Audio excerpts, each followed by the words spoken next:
علامہ اقبال صاحب کی مشہور نظم ابلیس کی مجلس شورا کا تیسرا حصہ آپ کی خدمت میں پیش کرنا چاہتا ہوں۔ پہلے حصے میں ابلیس نے اپنے اراکین کابینہ سے خطاب کیا تھا، جس میں اس نے انسانوں کی ہلاکت کے سارے خطرناک منصوبے ان کے سامنے رکھ دیے تھے کہ میں نے کن کن طریقوں سے انسانوں کو تباہی کی طرف دھکیلا،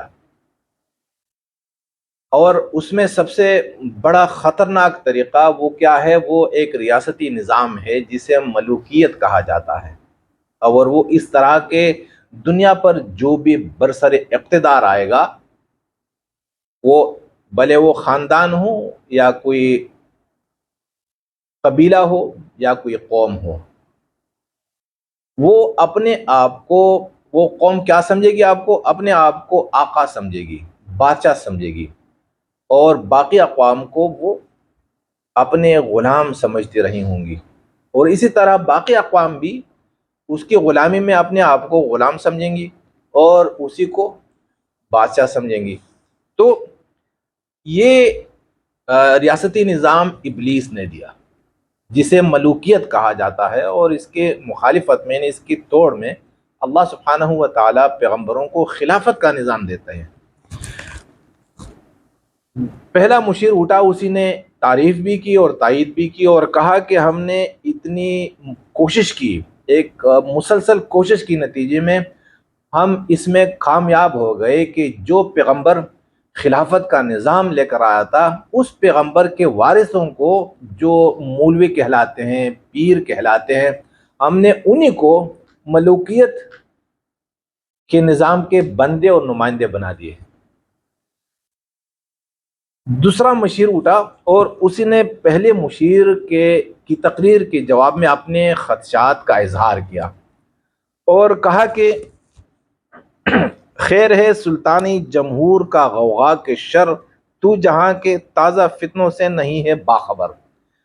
جب پہلے مشیر نے تائیدی تقریر کی اور تعریفی، تو دوسرا مشیر اٹھا اور اس نے کہا کہ مجھے جہاں تک لگتا ہے تو دنیا میں نئی فتنوں سے باخبر نہیں ہے کہ دنیا میں کون کون سے نئی فتنے ہمارے لیے کھڑے ہو رہے ہیں، اور ان فتنوں میں سب سے بڑا فتنہ کیا ہے؟ تو وہ کہہ رہا ہے کہ خیر ہے سلطانی جمہور کا غوغا کے شر، کے جو ایک ریاستی نظام پوری دنیا میں متعارف ہو رہا ہے، یعنی جن دنوں میں علامہ صاحب یہ نظم لکھ رہے تھے، ان دنوں میں پوری دنیا پر جمہوری نظام، دنیا میں جمہوری نظام متعارف ہو رہا تھا اور لوگ چاہ رہے تھے اسی نظام کو۔ تو ابلیس کے کابینہ کا دوسرا مشیر اسی سے خوف کھا رہا ہے کہ بھائی ہمیں یہ بتا دیجئے کہ جو جمہوری نظام آ رہا ہے، کیا یہ ہمارے لیے خطرناک ہے، یا اس میں ہمارے لیے خطرے کی کوئی بات نہیں ہے؟ اس میں خیر ہے یا شر ہے ہمارے لیے؟ یہ تو نہ ہو کہ یہی نظام ہمارے منصوبوں کو ناکام بنا دے۔ جب اس نے اپنے خدشات کا اظہار کیا تو پہلے مشیر نے جواب میں یہ کہا کہ ہوں، مگر میری جہاں بینی بتاتی ہے مجھے، جو ملوکیت کا ایک پردہ ہو کیا اس سے خطر۔ پہلے مشیر نے کہا کہ مجھے اچھی طرح پتہ ہے دنیا کے آنے والے فتنوں کا، میں خبر ہوں ہر فتنے سے، جو بھی نیا فتنہ آ رہا ہے مجھے علم ہے، لیکن جہاں تک میں نے دنیا کو دیکھا اور جہاں تک میرا تجربہ ہے، میرا مشاہدہ ہے، تو وہ مجھے یہی بتاتے ہیں کہ جو نظام، یعنی جس نظام سے تو گھبراتا ہے، جمہوریت سے، یہ کوئی نیا نظام نہیں ہے، یہ وہی نظام ہے، یہ ملوکیت ہے، یہ بادشاہت ہے۔ بس یہ ملوکیت اور بادشاہت کا دوسرا نام ہے، جو ملوکیت کا ایک پردہ ہو کیا اس سے خطر۔ اب یہ نظام بھی تو ہم ہی لا رہے ہیں، اور کیوں لے کر آئے اس نظام کو؟ تو اس کا یہ دوسرے آنے والے شعر میں اس کا ایک جواب بھی ہے۔ تو جو نظام بادشاہت کا اور ملوکیت کا متبادل ہو، اور کیسے متبادل ہو؟ بالکل وہی چیز ہو، تو اس سے خطرے کی کوئی بات نہیں ہے۔ اور کہہ رہے کہ ہم نے خود شاہی کو پہنایا ہے جمہوری لباس، جب ذرا آدم ہوا ہے خود شناس و خود نگر۔ خود شناس خود کو پہچاننے والے کو کہا جاتا ہے، خود نگر اپنے آپ کو دیکھنے والا، جو اپنے آپ کو دیکھ لے کہ میں کس حالت میں ہوں۔ اب جمہوری نظام کون لے کر آ رہا ہے؟ جو ایک ریاستی نظام ہے، تو پہلے مشیر نے کہا کہ یہ بھی ہمارا ہی بنا ہوا نظام ہے، وہی نظام ہے جو ملوکیت تھا، لیکن ہم نے اسے نام دیا جمہوریت کا۔ اب کیوں ہم نے ملوکیت کا نام بدل دیا اور جمہوریت رکھا؟ ہم نے خود شاہی کو پہنایا ہے جمہوری لباس، یہ ہم نے خود ہی جو بادشاہت ہے، ریاستی نظام، ہم نے اسی کو جمہوری لباس پہنا دیا۔ اب نظام وہی ہے، ہم نے کپڑے پہنا دیے کون سے؟ جمہوریت والے۔ کیوں ہم نے پہنا دیے؟ یہ ضرورت کیوں پڑی کہ ہم نے نظام کو بدلا تو نہیں، لیکن نام بدل دیا، اور لوگوں کے عوام الناس کی نظر میں یہی ہے کہ بھائی نظام ہی بدل گیا۔ تو ہم نے اس لیے کیا کہ جب ذرا آدم ہوا ہے خود شناس و خود نگر، جب انسان میں بیداری یعنی بیداری کا احساس پیدا ہو گیا، جب وہ اپنے آپ کو پہچاننے لگے عوام الناس، اور اپنے آپ کو دیکھنے لگے کہ بھائی ہمارے ساتھ تو ظلم ہو رہا ہے، اور ہمارے وسائل کو تو کوئی ہڑپ کر رہا ہے، ہم تو غلام ہیں۔ جب عوام الناس میں یہ احساس پیدا ہو گیا، تو ہم نے اسی احساس کو فریب دینے کے لیے، کیونکہ جب یہ احساس پیدا ہوتا ہے کہ بھائی ہم غلام ہیں، تو پھر غلام قومیں وہ اٹھتی ہیں اور آزادی حاصل کرنا چاہتی ہیں، جس نظام سے یا جس نظام میں ان کا استحصال ہو رہا ہو، اور انہیں پتہ چل جائے کہ بھائی ہمارا جو استحصال ہو رہا ہے یہ اسی نظام کی وجہ سے، تو پھر وہ اس نظام کو بھی بدلنے کی کوشش کرتے ہیں۔ اب یہی نظام، اسی نظام کے متعلق، اسی نظام کے خلاف جب یہ لوگ اٹھے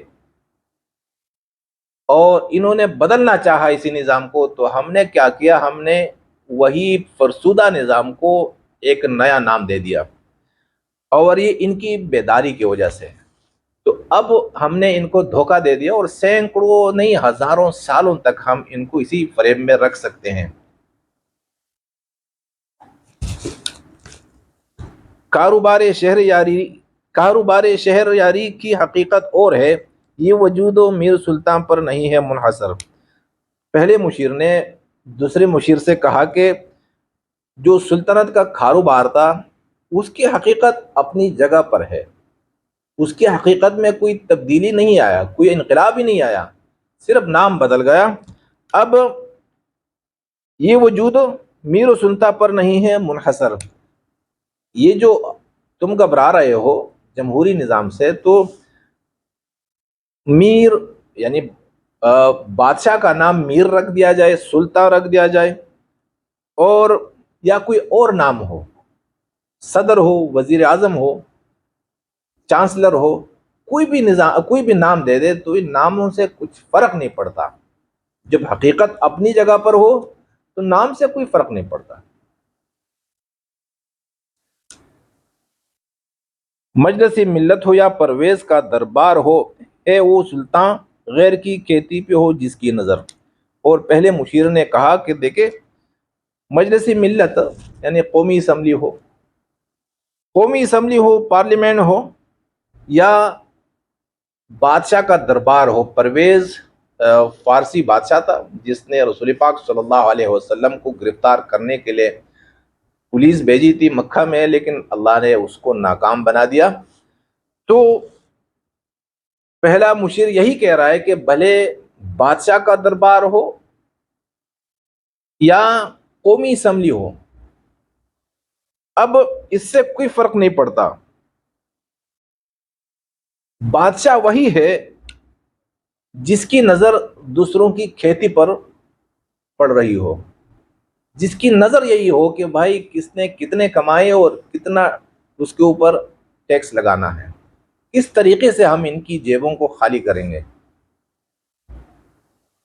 تو یہ بھلے وہ پریزیڈنٹ ہو، پرائم منسٹر ہو، یا کنگ ہو، یا سلطان ہو، اس میں کوئی فرق نہیں ہے. بادشاہ وہی ہوتا ہے بھلے وہ ووٹوں سے منتخب ہوا ہو ظاہری طور پر، اور یا بادشاہ یعنی ولی عہد ہو اور بادشاہ بنا ہو، اس سے کوئی فرق نہیں پڑتا. اور پھر یہ جو پہلا مشیر ہے آخر میں بتاتا ہے کہ تو نے کیا دیکھا نہیں مغرب کا جمہوری نظام، چہرہ روشن اندروں چنگیز سے تاریک تر.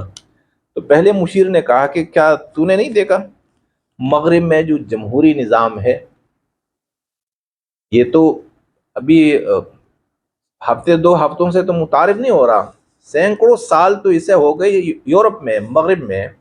تو کیا مغرب میں تو نے نہیں دیکھا کہ اس نظام سے کبھی انسانیت نے بھلائی پائی ہے، کوئی خیر پہنچی ہے اس نظام سے؟ کیوں؟ اس لیے کہ چہرہ تو اس کا روشن، خوبصورت، پر رونق، لیکن اس کا باطن اندرون چنگیز سے تاریک تر. جو چنگیزیت تھی، جو چنگیز خان تھا، اس سے بھی اس کا باطن بدتر ہے اور تاریک تر ہے. مقصد یہ ہے کہ جو جمہوری نظام دنیا پر ابھی چھایا ہوا ہے، تو یہ بھی ابلیس کا دیا ہوا نظام ہے، اور یہ ابلیس نے ابھی نیا نہیں دیا، وہی پرانی نظام جو خلافت کے خلاف اٹھا تھا، اور جو خلافت کے بعد دنیا نے اسی نظام کو قبول کیا، یعنی بادشاہت کو. تو وہی نظام ہے، ہم نے جمہوریت کا نام دے دیا. اور اسی نظام کی خوبی ہمارے لیے یہ ہے کہ لوگوں کو تو یہ بہت ہی اچھا نظام نظر آ رہا ہے کہ بھائی ہم اپنے ہاتھوں سے اپنے نمائندوں کو منتخب کر کے ایوانوں میں بیچتے ہیں، لیکن ایسا ہوتا نہیں ہے.